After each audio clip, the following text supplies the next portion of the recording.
Salve, torcedor vascaíno! Muito bom dia! É um prazer estar com você por aqui, nesse Acorda Vascaíno, esse espaço que nós temos para trocar essa ideia com você que está aí do outro lado.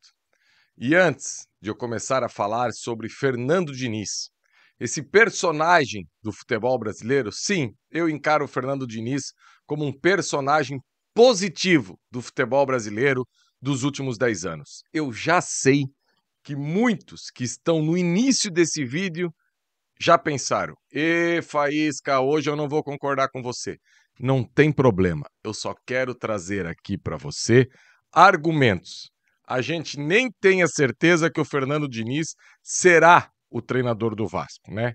Enfim, mas antes de eu começar a falar sobre o Fernando Diniz, eu quero trazer para você aqui o nosso parceiro do Acorda Vascaíno, que é a Niti Quantic. Uma distribuidora de produtos naturais voltadas para a qualidade de vida, promoção de saúde e beleza. Desde 2018, atua no mercado de produtos que buscam nos elementos da natureza a fonte para uma existência mais saudável e sustentável. Nosso propósito é proporcionar a você condições de manter sua frequência em equilíbrio para viver da melhor maneira possível, com mais energia para atingir as suas metas. Experimente os produtos da Niti Quantic. Entrega para todo o Brasil. Faísca, como eu faço para conhecer os produtos da Niti Quantic? É muito fácil. Visite o site www.nitiquantic.com.br ou no WhatsApp, eles respondem rapidinho, 21 97 301 0885. Galera, Niti Quantic é a frequência da sua saúde. Pois bem, torcedor, falar aqui de Fernando Diniz.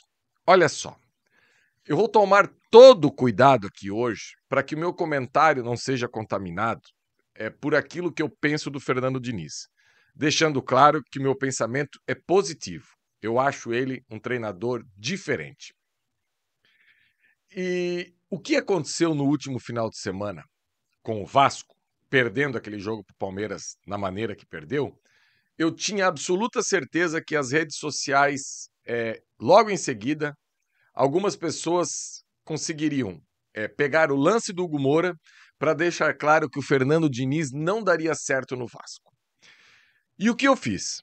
Logo no pós-jogo, eu já deixei claro o seguinte, meus amigos, olha só, uma saída de bola feita pelo Fernando Diniz não tem nada a ver com aquela saída de bola que foi feita pelo Hugo Moura.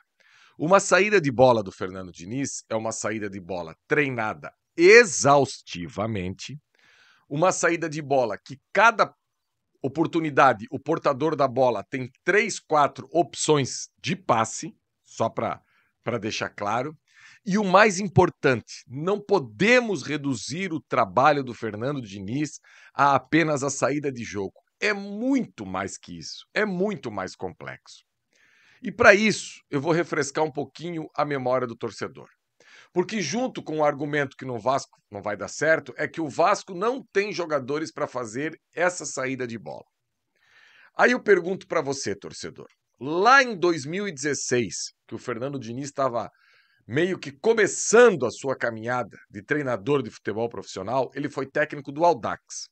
Um Audax que foi vice-campeão paulista. E aquele Audax, sim, era uma maluquice completa. Porque basicamente ali apareceu para o Brasil, maluquice entre aspas, né? Apenas uma maneira de... Ali apareceu para o Brasil uma equipe que saía jogando de qualquer lugar do campo, não se importando com quem estivesse na sua frente. E daí, torcedor, eu pergunto para você, se você pegar aquela escalação do Audax, ali eram grandes jogadores do futebol brasileiro que tinham condições de sair jogando como saía e bateu aí vice-campeão do Campeonato Paulista? Eu acho que não. Eu acho que você vai ter uma surpresa. E de lá para cá, muita coisa já passou no trabalho do Fernando Diniz e ele fez muitas alterações já no seu trabalho. Claro que o conceito inicial de não oferecer a posse muito fácil para o adversário e tentar atrair o adversário para uma zona de campo para fazer essa inversão e daí sim pegar o adversário no espaço vazio, é algo que o Fernando Diniz ainda mantém com ele. Agora, quem acompanha o trabalho do Fernando Diniz há anos, que a gente está falando aí, talvez não nessa sequência, Audax, Oeste, Atlético Paranaense, Fluminense, São Paulo, Vasco, Fluminense, enfim, por onde ele passou, Santos, a gente percebeu que algumas coisas dentro desse modelo acabou sendo alterado. E o maior de todos que eu posso trazer para você aqui, torcedor, foi o que ele fez no Cruzeiro.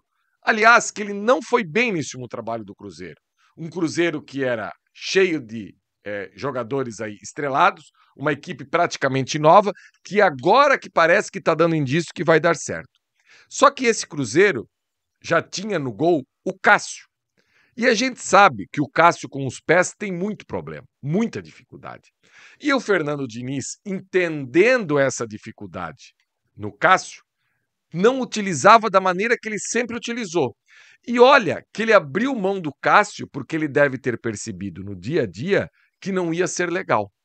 Já no Fluminense, o Fábio, com 40 anos, um goleiro que tinha extrema dificuldade com os pés, conseguiu sair jogando num jogo de Mundial de Clubes contra o Manchester City, com os pés. Gia, mas o Fluminense levou 4 do Manchester City. E quantos desses gols foram de entregadas do Fábio com os pés ou dos zagueiros dentro da área? O primeiro gol do City foi daquilo que o Fernando Diniz não tem como princípio do seu trabalho. Uma inversão que o Marcelo tentou fazer no campo de defesa. Essa inversão no campo de ataque, o Fernando Diniz trabalha muito, porque você pega os seus jogadores, agrupa num setor de campo, faz a troca de passes, o adversário balança e daí você busca a inversão. O Marcelo, o jogador mais vitorioso da história do Real Madrid, atravessou a bola e a gente sabe o que aconteceu. E o time do Fluminense, quando chega o Fernando Diniz, muita gente tinha essa dúvida. Como que um time tão veterano iria conseguir esse tipo de jogo? A gente não pode esquecer que o Fluminense tinha um Felipe Melo com quase 40 anos, um Marcelo com quase 40 anos, um Cano acima de 35 anos, um Ganso que nunca teve grande intensidade. Então, dos 10 jogadores de linha, a gente já está falando de 40% que não tem como pulmão a sua principal característica.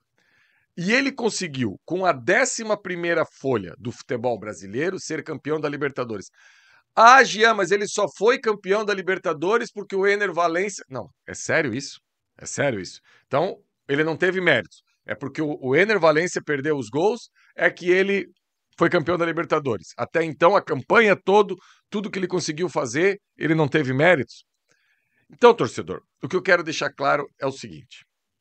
Eu não estou afirmando aqui que o Fernando Diniz vai dar certo ou vai dar errado no Vasco. Não é isso. O que eu quero dizer é que a gente não pode deixar o trabalho, o debate tão raso. Ficar batendo na tecla só se o trabalho vai dar certo ou vai dar errado porque o Vasco não consegue sair jogando. Não é só isso o trabalho do Fernando Diniz. Não é apenas o goleiro pegar a bola e diz, sai aí com os pés. Para ilustrar um pouco mais, o Fernando Diniz foi técnico do Vasco durante um curto período de tempo.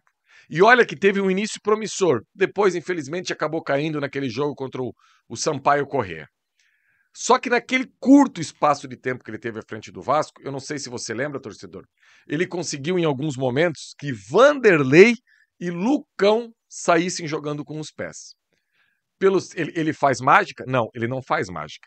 Mas ele faz treinamentos específicos, ele estimula e ele dá confiança e o mais importante, ele cria mecanismos para que o jogador não fique numa situação tão desconfortável. O Hugo Moura, no último domingo, quando ele domina a bola, a primeira escolha errada do Hugo Moura, trazer para o pé ruim dele. E quando você para olhar o lance, o João Vitor está lá fora da área na direita e o Luiz Gustavo está lá fora da área na esquerda. Como é que você vai fazer uma saída dessa maneira com os dois jogadores tão abertos, ainda mais você trazendo para sua perna ruim? E o Abel colocando 3 jogadores na saída de bola do Vasco. Jogadores com velocidade, jogadores que são atacantes que conseguem executar 2 atacantes e mais o Richard Rios, que é o que fez a pressão no Hugo Moura. Então, o meu recado esse é hoje. Num primeiro momento, vamos elevar o debate. Vamos parar de achar que o Fernando Diniz é só um cara que o goleiro está jogando com os pés. E se esse é o medo, deixa que o trabalho dele dentro de campo do dia a dia do treinamento possa dar frutos. Nós não podemos sepultar um trabalho por achar que determinada tarefa dentro de campo os caras não vão dar conta de executar. Desculpa, eu acho que o Vasco tem jogadores de qualidade que podem sim executar esse tipo de coisa. Inclusive o Hugo Moura. É um jogador que, se tiver uma quantidade de passes possíveis para sair jogando, certeza que vai conseguir executar sem problema nenhum. Beleza, torcedor? Gostou dessa resenha? Não gostou? Senta o dedão no like, compartilhe nas suas redes sociais, deixa o seu comentário aí embaixo que eu faço a leitura de todos. E hoje eu chego 17h15, 5h15 para falar dessa final da Copa do Brasil Sub-17 no Tabela. O Tabela hoje é quase um pré-jogo aí dessa final de campeonato em nível nacional que o Vasco vai disputar hoje à noite contra a equipe do Bahia. Beleza? Encontro marcado 17h15 lá no Atenção Vascaínos. Valeu, galera!